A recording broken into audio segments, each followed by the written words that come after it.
Friends, welcome to exam युग।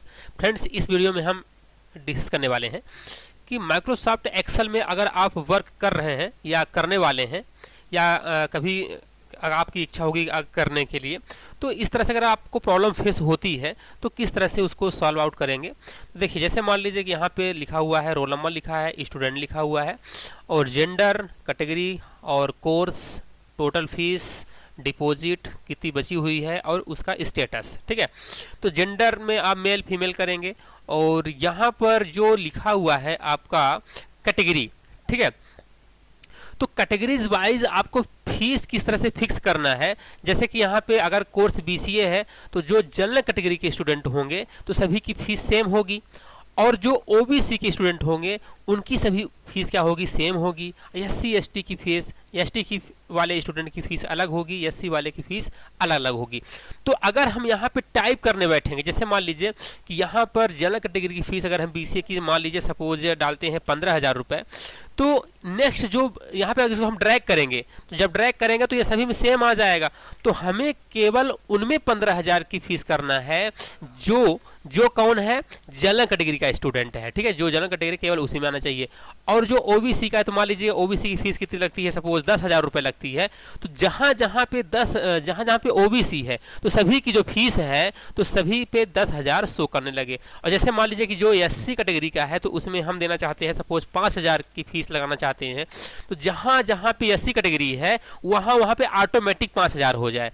और जहाँ जहाँ पे हम देना चाहते हैं एसटी कैटेगरी का है तो एसटी कैटेगरी के मान लीजिए फीस लग रही है 2,500 रुपये, तो जहाँ जहाँ पे एसटी कैटेगरी है वहाँ पे क्या हो जाए, 2,500 ऑटोमेटिक हो जाए।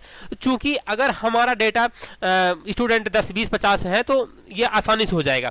लेकिन अगर जहाँ पे हमारे पास डाटा बहुत ज़्यादा है, 100, 200, 400, 500, 1000 स्टूडेंट्स अगर हैं, तो अगर हमें उनकी एंट्री करना है इस तरह की जो हमने अभी प्रॉब्लम बताया, जिस तरह से आपको हमने यहाँ पे बताया, तो काफ़ी समय लग सकता है आपको टाइपिंग करने में। ठीक है, तो एक्सेल आपको यहाँ पे फैसिलिटी देता है कि आप एक बार फार्मूला लगाइए, फंक्शन लगाइए और आपका वर्क परफॉर्म शीघ्र करेगा। ठीक है, तो अब यहाँ पे देखें, हमें जेंडर मेल फीमेल चूज करना है। तो इसके लिए आप यहाँ पे डाटा पे जाइए और डाटा पे जाने के बाद यहाँ पे डाटा वैलिडेशन पे जाइए, सेटिंग पे आकर के आपको यहाँ पे अलाउ पे क्लिक करना पड़ेगा। ठीक है, और यहाँ पर जाइए, लिस्ट पे क्लिक करिए और लिस्ट में आपको मेल या फीमेल टाइप करना होगा। तो यहाँ पे हमने कर दिया मेल और फीमेल कर दिया। ठीक है, और ओके कर दिया। अच्छा, वो जैसे ही ओके करेंगे तो यहाँ पे अन लगेगा। ये देखिए यार, आइए, ये मेल करना है कि फीमेल करना है, इस वाले में नहीं आ रहा है, तो इसको हमें क्या करना पड़ेगा, ड्रैग करना पड़ेगा। ठीक है, ये हमें ड्रैग करना पड़ेगा और यहाँ पे आप चूज कर लो जो आपको यहाँ पे करना है, मेल करना है कि फीमेल करना है। ठीक है, ये मेल करना है कि फीमेल करना है, जहाँ जहाँ पे आपको जो भी आपको करना है, ठीक है, आप यहाँ से आप कर सकते हैं। ठीक है, मेल फीमेल, ठीक है, ये चेंज कर सकते हैं। ठीक है, अब बात ये आती है कि आपको यहाँ पे फीस फिक्स करना है कि भाई ये अगर जनरल कैटेगरी का है तो इसकी जो टोटल फीस है तो 15,000 रुपये सालाना प्रति ईयर लेना है। ठीक है, तो यहाँ पे हमने 15,000 टाइप कर दिया। ठीक है, ये 15,000 रुपये टाइप कर दिया। अब यहाँ जहाँ पे जनरल कैटेगरी है वहाँ सभी जगह पे क्या होना चाहिए, 15,000 होना चाहिए। ठीक है, तो अगर हम टाइप करेंगे मैनुअली तो काफ़ी टाइम लग जाएगा।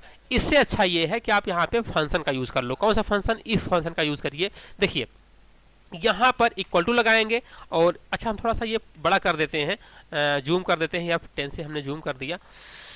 और ये देखिए यहाँ पे हम टाइप करते हैं। ठीक है, ये लगाया इफ फंक्शन लगाया और अगर कैटेगरी में यहाँ पे जर्नल आ रहा है, यानी कि D2 का मान जर्नल है, इक्वल टू किसके बराबर हो, जर्नल के बराबर हो, GEN जेन के बराबर हो, तो कॉमा, तो क्या प्रिंट कर दे, तो प्रिंट ये कर दे कि 15,000 रुपये, ये 15,000 रुपये हो जाए। ठीक है, और कोष्टक हमने कर दिया, बंद कर दिया, तो देखिए 15,000 हो गया।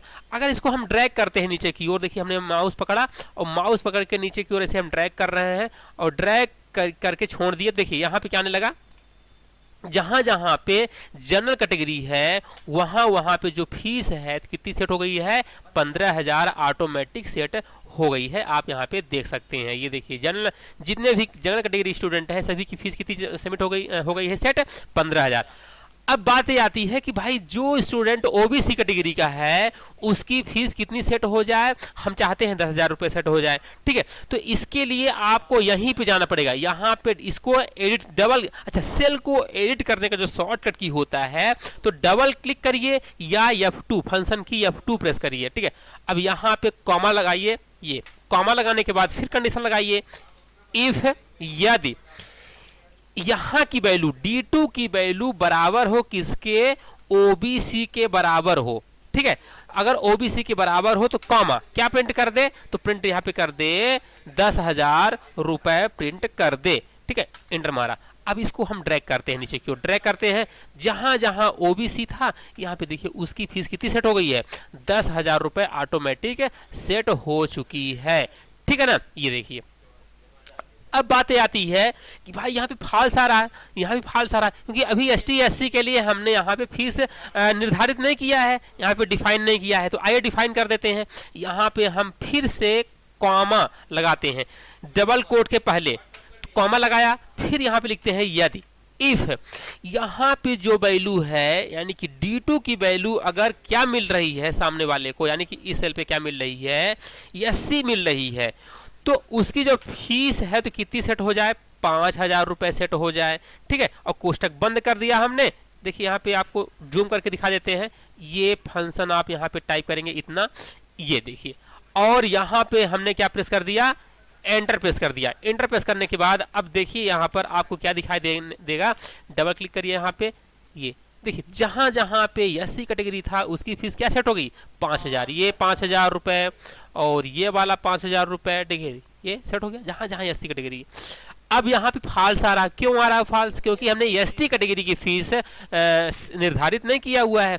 तो यहाँ पे क्या करिए, डबल क्लिक करिए, ठीक है। यहाँ पे डबल क्लिक किया और इसके बाद फिर से यहाँ पे फार्मूला अप्लाई करिए, यहाँ पे जाइए और ये कोष्टक से पहले यहाँ पे कॉमा लगाइए, कॉमा लगाने के बाद फिर यहाँ पे इफ फंक्शन लगाइए, इफ इसकी वैल्यू यानी कि जो D2 की वैल्यू है किसके बराबर रहे, एसटी के बराबर रहे, तो क्या हो जाए, फीस यहाँ पे 2,500 रुपए सेट हो जाए और कोष्टक हमने कर दिया बंद। अब देखिए अब इसको हम ड्रैग कर देते हैं नीचे की ओर, देखिए यहाँ पे क्या आ रहा है, देखिए यानी कि जितना हमने यहाँ पे करना चाहा था ये सभी सेम टू सेम आ रहा है। हमने कहा कि जनरल कैटेगरी की फीस कितना हो जाए, 15,000 हो जाए। जहां जहां पे जनरल कैटेगरी है वहां वहां फीस 15,000 हो गई है कि नहीं हुई है, हो गई है।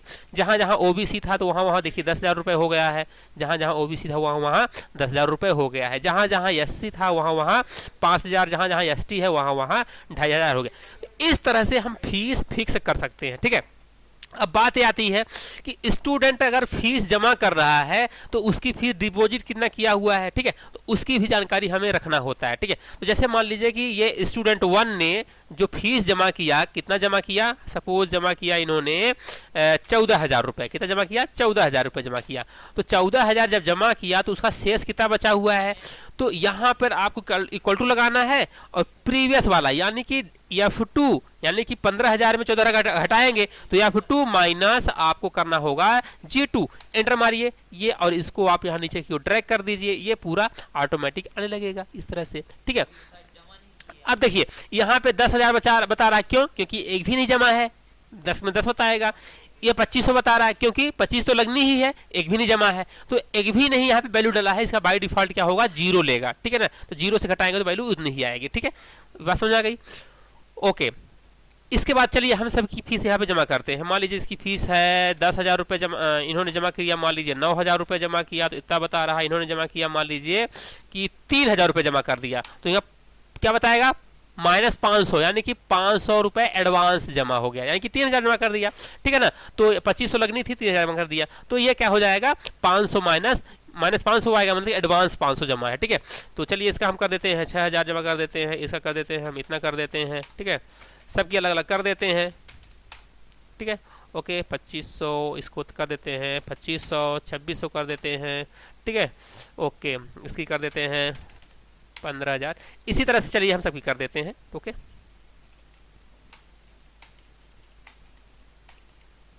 ठीक है, यहाँ पे सबकी फीस बताएगा, जितनी जिसकी जमा है सबकी फीस बताएगा, ठीक है।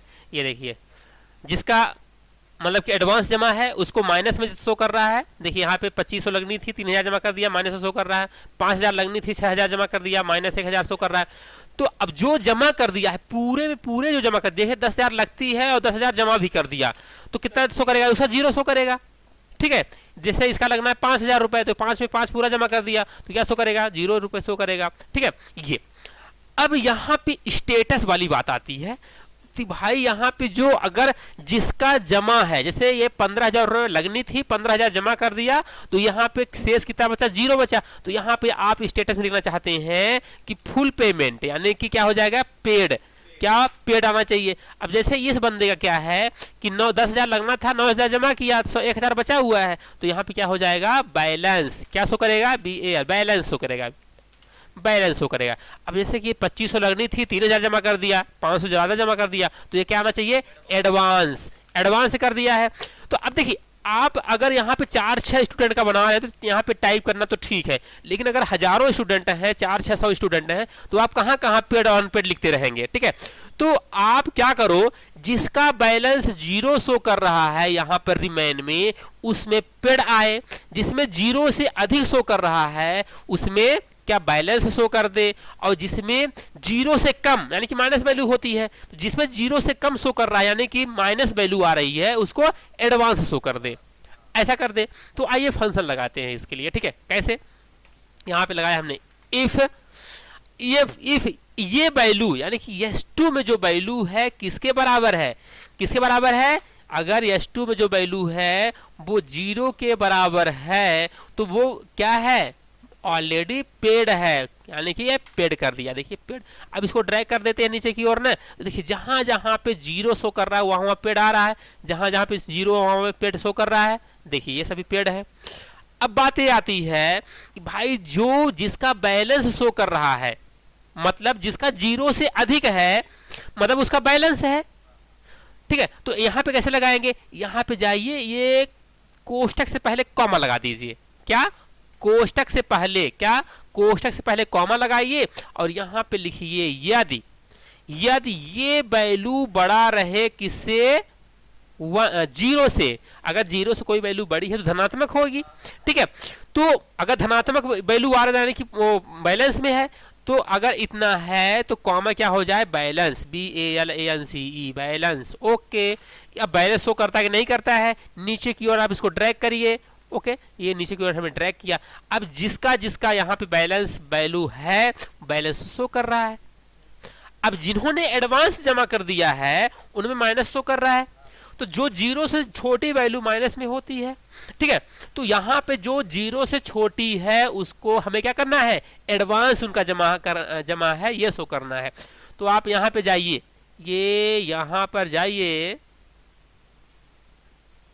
ठीक है, यहाँ पे जाइए, कॉमा लगाइए और यहाँ पे लगाइए इफ यदि ये वैल्यू छोटी रहे 0 से छोटी रहे, यानी कि माइनस अगर रहे, तो डबल इन्वर्टेड कोड के अंदर मैसेज क्या आ जाए? मैसेज ये आ जाए balance, advance. Okay, ADVANCE, advance.